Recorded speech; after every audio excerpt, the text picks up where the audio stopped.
Hello, and welcome back to the channel.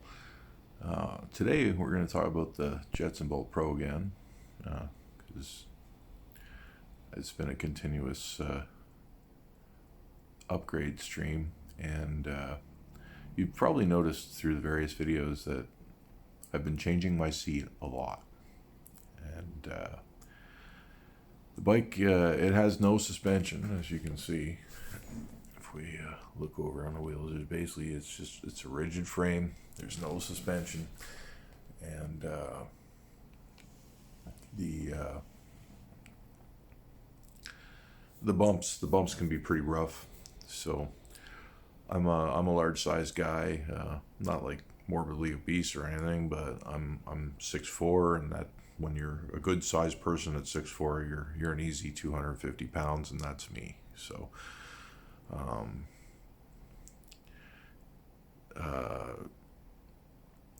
and the original seat, just no. It I'm sure it was comfortable for a lot of people, and it is a comfortable seat, but it just didn't work for me. And the first seat I went for was this one, which is it's a Velo Sport web spring, and it was comfortable. It didn't destroy my tailbone, and that's what was great about that seat. And I could ride on it. I still had some discomfort, but it wasn't. It was tolerable, and I could ride for long periods of time.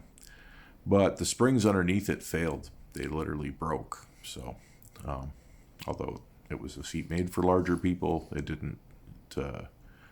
It didn't last for me. I got a couple months out of it, and it broke on me. So then, of course, I can't buy that one again because it failed. So I went for this guy, which is, again, a very comfortable seat, and it probably works good for a lot of people. But it was driving, the sides of it like collapse down when you sit on it, which is comfortable in the short term. But if you start hitting bumps, all the shock gets driven into my tailbone, which is it's just not a good thing. So then I thought, okay, we're gonna go for the seat in the middle, and it has a little space in there, so, and a groove in the back. So I thought maybe that would take the shock off my tailbone. Nope, it was even worse. So I was at the point where I could only ride the bike every 3 days because it took that long for my back pain to go away, and that's just not acceptable. So my next seat in the search for comfort on the Jetson Bolt Pro is this guy right here, and it seems to be working. I've taken it for a couple of long rides, and I was still sore from my previous ride the other day. Posted that video, and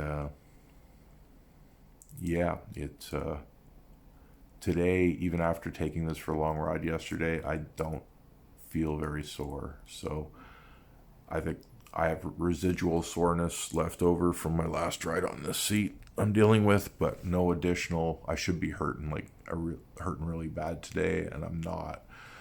So let's take this is a Schwinn Noseless seat. So my other complaint, of course, when you get to be an older guy, these horns aren't your friend anymore. They're just beating the crap out of things you don't want to really talk about, but it's not comfortable for a man. And that's where this comes in. The horn is gone. The family jewels don't get rattled and hurt and beat up by the bumps in the road. And yeah, you just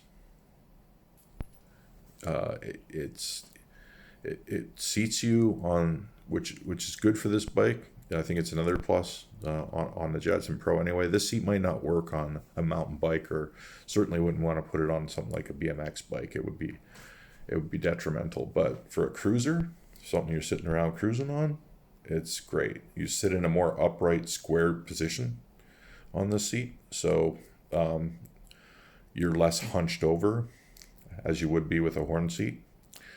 And when you're driving with it, it's kind of like, I don't know, it's kind of like sitting on a kitchen chair. It's pretty much the closest thing, or bar stool perhaps, on your bike. And it's foreign. It doesn't feel like something you're used to, because it's not, everybody in the world has been using the horn seats forever. So most of us grew up with a horn seat, and there's a little bit of control you can gain, I suppose, from having a horn seat, but it's completely unnecessary. And it doesn't really, it's just not needed. I can still control the bike just fine without it. Actually, with a horn seat, I was driving around with my legs all wide open because trying to protect the family jewels. So now I can sit with my legs square to the pedals. I'm sitting in an upright position instead of a hunched over position. And when I pedal, my legs are going straight up and down instead of like awkward off to the sides. So I highly recommend this seat, or one like it, for this bike. The other option was they had ones with weird spring system underneath, which would have given me more height, and for me that would have been probably a bonus. But I don't know. I didn't like the look. I like the look of this one. The picture on the internet, the seat was black on Amazon, but this is got a gray trim. I kind of wish it was all black, but it doesn't look horrible. So that's where we're at with the seat, and my journey to find one. Seat number 4. So I think seat number 4 is going to do it. We'll give it a couple weeks, and if it doesn't, then I don't know what I'm going to do for seat number 5. I hear the Cloud 9 seats are nice and soft, but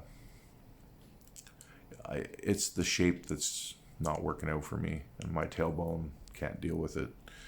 So I need something a little, something that's not gonna pound the crap out of my tailbone, and this definitely saves your tailbone. So if you have that problem, saves your tailbone, saves your junk. So if you have those two problems, this seat will solve that. Thanks for watching.